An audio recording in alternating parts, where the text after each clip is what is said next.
Hello everyone, my name is Jalise. I am doing the Dark Knight Trilogy review. This is the JJ movie reviews and I'm doing the Dark Knight Trilogy reviews. And I've been waiting to do this for a long time. And I'm going to tell you what's the best, what's the worst of the Christopher Nolan films, which is what I didn't like about each film, what I liked about each film, and what I give credit to Christopher Nolan and his amazing work with the Dark Knight Trilogy. And his disappointments. Now, Batman Begins is by far my favorite of the Christopher Nolan films. This is better than Dark Knight, way better than Dark Knight Rises. I love Batman Begins. Batman Begins like I said, Christopher Nolan does a great job with the cast. Christian Bale as Bruce Wayne, Michael Caine as freaking Alfred, Gary Oldman as Alfred Gordon, and it's just awesome. Morgan Freeman as Lucius Fox. Liam Neeson as Ra's al Ghul. Spoiler, I'm going to have spoilers for this review. Now, Batman Begins, a lot of people didn't like because it has too much talk and not enough Batman in it. I'm going to say this. What'd you expect? Because this is the origin. The origin ain't going to show a lot of Batman in it.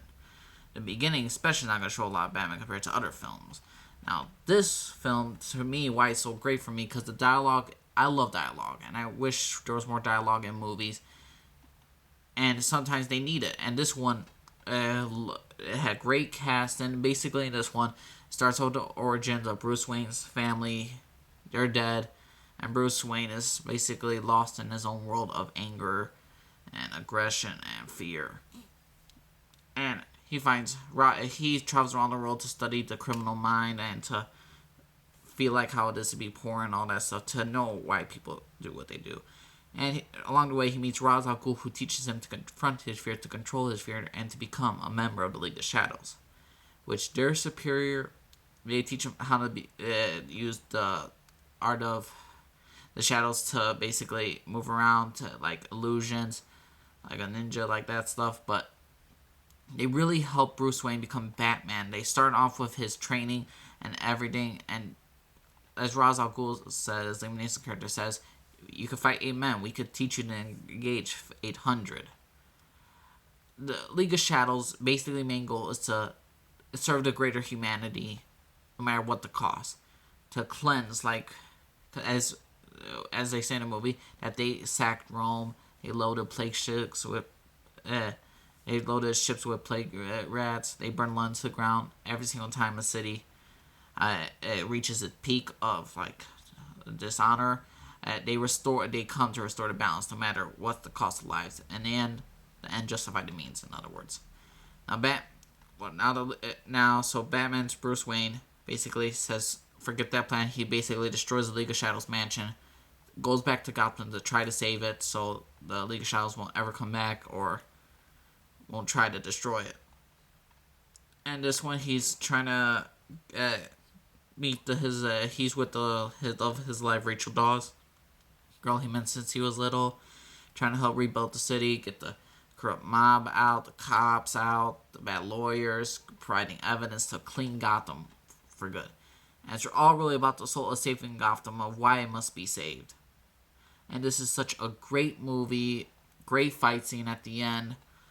The only really complaint I really have about this film is that Katie Holmes, who plays Batman's love interest, is not really a great actress.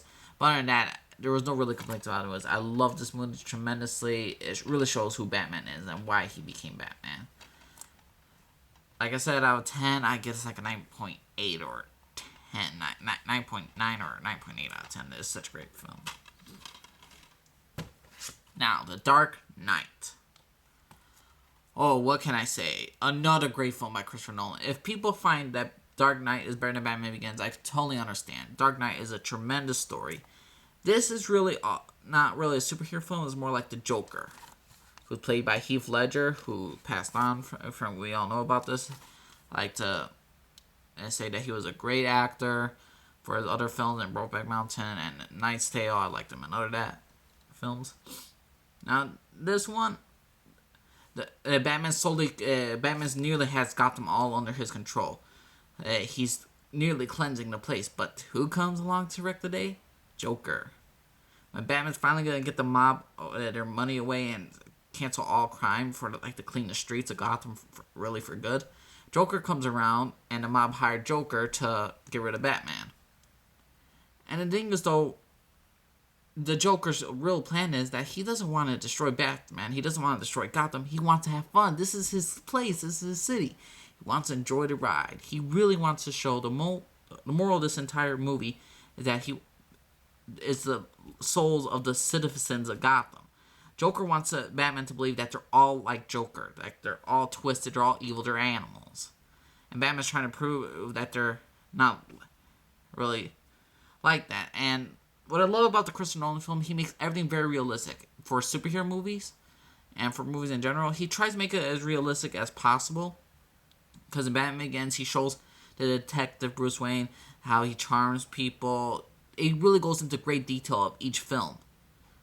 Most of them, anyway. And in Dark Knight, he really does tremendous work with the detective skills, finding out what Joker wants, and it's just, and it was really, as Alfred said, who plays by Michael Caine, it says some men just want to watch the world burn, and that's what Joker does. He just wants to watch the world burn.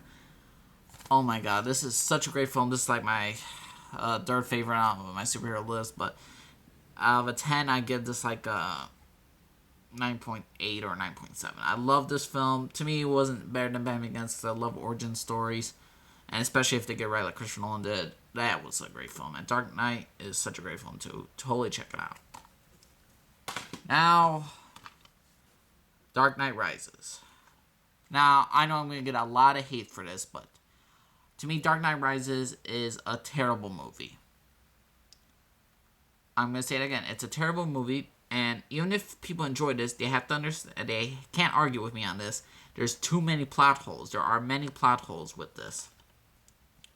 One, since Heath Ledger, I know this is not part of Christopher Nolan's fault in some way, but I feel he got very lazy and very sloppy in this one. I don't know what he did. It's just, I wouldn't recommend seeing this film to anyone because unless it's the end of the, if it wasn't the last movie of the Christopher Nolan film, if there was going to be another one, I would totally say this is a terrible movie and you shouldn't see it, but you should only see this because it's the end. That's how bad it was. Not that they didn't have, for instance, I'm not going to try to relate too much to the comics because what they did to Talia al Ghul is bogus for the comics and Bane is bogus for the comics, but I don't care about that because I like Bane's character, who's played by Tom Hardy, and he does a great, he tries to do as best he can with the acting, but without that voice thing. And no, I wasn't annoyed. No, I didn't care for the voice. I did not hate the voice thing. I got used to it, so I didn't care for the voice. To me, the voice was good, and the dialogue of what he spoke was perfect. I liked that about Bane.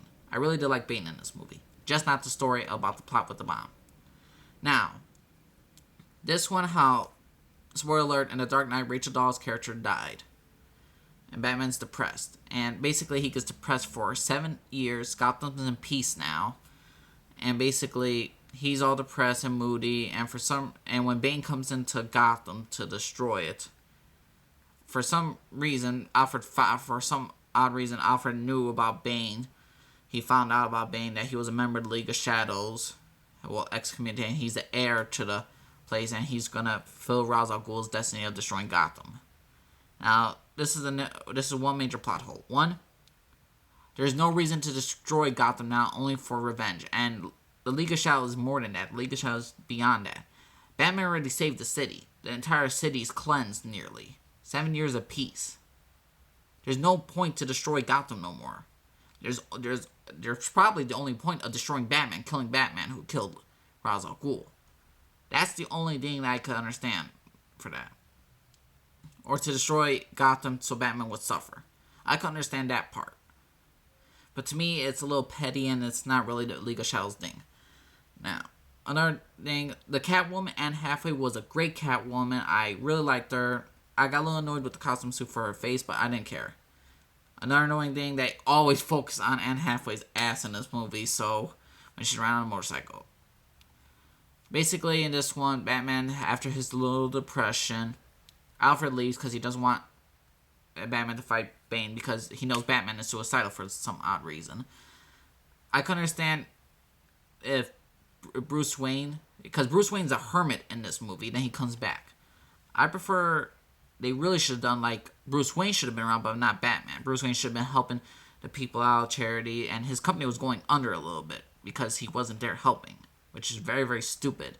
Because Batman, and whether it's in the comics or in the other movies, he never gives up. He never gives up for who he is, what he fights for. And I say they really should have focused on, like, he fights through his depression. You know, he's really down and all. I understand he wants to fight Bane because there's no logic. In the first two, what made this film so bad, I'm sorry, I have a big rant on this film. What made this film so bad is takes the realization out of this movie. Now, I know what people think, that all superhero movies are, oh, they're not supposed to be realistic. One, Christopher Nolan made the first two Batman films very, very realistic. He explained every single detail of how Batman did detective work, every single little detail he did. This one, no, he screwed it up. There's no realistic name. And thing is though, when Bane beats Batman up, which was a great fight by the way, they have a bomb. The bomb they could arm anytime. He has Batman on the ropes. He could put Batman in prison. I understand that. And he could just press the bomb, and Batman could have watched in horror while he's rotting at prison forever, and Gotham would have been destroyed. Bane could have destroyed the entire Gotham, but no, it's like a 1960s thing. 1960s plot. Okay, I'm going to put Batman in this cage. I'm going to let him out until the precise moment when I'm about to set the bomb off so he could come in and save the day. What total bullshit. You can't tell me you don't feel ripped off or cheated out in some way. Come on, people. I know you love the Christopher Nolan's film, but he's not a god. And he's not a god when it comes to The Dark Knight Rises. So, like, out of a 10, I give this a 6. Because the plot holes are stupid. They really could have fixed it. Really lazy work. Lazy on the soundtrack. Only a couple things were on the soundtrack. This is Gotham. That's it. The fight scenes were incredible. Anne Hathaway's Catwoman was great, but not needed, in my opinion. She was great there for acting. Tremendous. Maria Cotillard, which you all should really look at as an actress. She's a great actress. You probably know her from Inception, but not some of her other work. But Maria Cotillard, it was obvious as Talia al Ghul. And I like that little twist with Bane and Talia. I like that little connection between that. But it still makes no sense with the whole bomb, Batman sacrificing himself, and the love story between Batman and Catwoman at the end. It's just awful. It's garbage. I could not stand this. Like I said, a 6 out of 10. This is not even worth your money's worth just to collect it for the Christopher Nolan's ending for the films. I nearly hated this movie. I'm sorry. It's just bad, poor writing. Not poor writing in some sense, it's just poor plots. The plot is stupid as hell.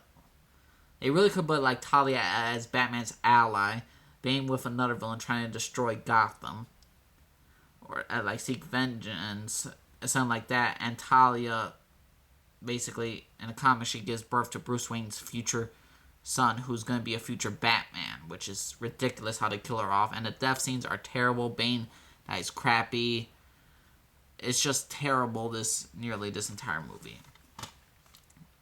Now, I'm going to say what's the worst. The worst is definitely Dark Knight Rises. Then it's Dark Knight for me. And then it's Batman Begins. Now, I'm going to say this about Christopher Nolan. He did something. There's a superhero curse, in case you don't know. Like, for like either just 2 superhero curses. One, that they can't make 3 superhero movies in a row that are great. And if not, if they make the first one good or the second one good, and the second curse is that the third one is always the terriblest one, and it's the same truth. So it started with Christopher Reeve Superman's movie. Superman 3 was terrible. Then we got Blade Trinity, which was terrible. Spider-Man 3 was terrible. X-Men The Last Stand was terrible. And The Dark Knight Rises was terrible too. Now, I'm going to give credit to Christopher Nolan because he actually made a perfect number 1, a perfect number 2. Spider-Man 1 was good. Spider-Man 2 was great. They really, all the superhero movies really, they make great first and second ones. And the only one that could really compare to the first 2 of Christopher Nolan's is the Superman films. Or Superman 1 and 2. But like I said, the third one's terrible. And another thing, The Dark Knight Rises, is the best of the worst of the three movies. I'd rather watch The Dark Knight Rises than the X-Men Last Stand and Superman 3 and Spider-Man 3 and the others, because they had great action, good acting. Just like I said, the plot holes really screwed it up. I really want to watch this movie. Now, another thing I'm going to say about Christopher Nolan, I really enjoy most of his work. I give him a lot of credit. It's just I feel sometimes he's a little lazy and he rips people off. And I really didn't believe that people are such idiots for believing that he's the best of the best in directing. How they literally kiss his ass for all some very overly hyped movies like Dark Knight Rises and like Inception. Inception was a good movie. It was pretty good, but it wasn't great. There was a plot hole in that too, and I enjoy Christopher Reeve because he's very close to the actors who he works with, and he tries to bring along the Dark Knight. And like I said, another thing that made this Dark Knight Rises terrible was that Joseph Gordon-Levitt, an actor, his name is Robin in the movie, but it's not even close to any Robin in the comics. It's just a stupid way. It's a rip-off way too. So out of a 10, if I'm going to give this entire series out of a 10, I'm giving this 9 out of 10. Because it deserves a 9 out of 10, Christopher Nolan's trilogy. I would probably give it a 10 out of 10 if the Dark Knight Rises was at least a 9.5 or 9.6 in my opinion. I would give Christopher Nolan's film a 10 out of 10 or 9.9 out of 10. Because they were really, really great. Except for Dark Knight Rises. Dark Knight Rises was so terrible, I had to bring it down to a full 9. Not a 9.1, it's just a 9. Because the first two films were near perfect. The third one completely erases every single thing that Christopher Nolan made and did and loved. Now, sorry for that little rant about the films of Dark Knight Rises, but like I said, Batman Begins is definitely my personal favorite. Then Dark Knight is a great, great film too. I can hardly ever complain about that. Now, I don't know if they're going to do a new Batman film with Joseph Gordon-Levitt as a new Batman. I don't know if I'm going to watch that. If they change a little, if they try to fix some things and actually do a decent plot, I'll be happy with it. Like I said, I know a lot of you ain't going to agree with me because I know a lot of you are suckers for The Dark Knight Rises.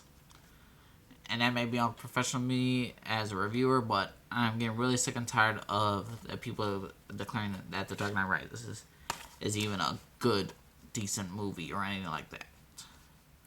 Because it's really not. If you didn't feel the impact on The Dark Knight, or if you didn't feel the impact on the Batman Begins, and if you really didn't like Batman Begins because of dialogue, this is just as big. Then you have complaint about the dialogue for this, which I don't hate about dialogue.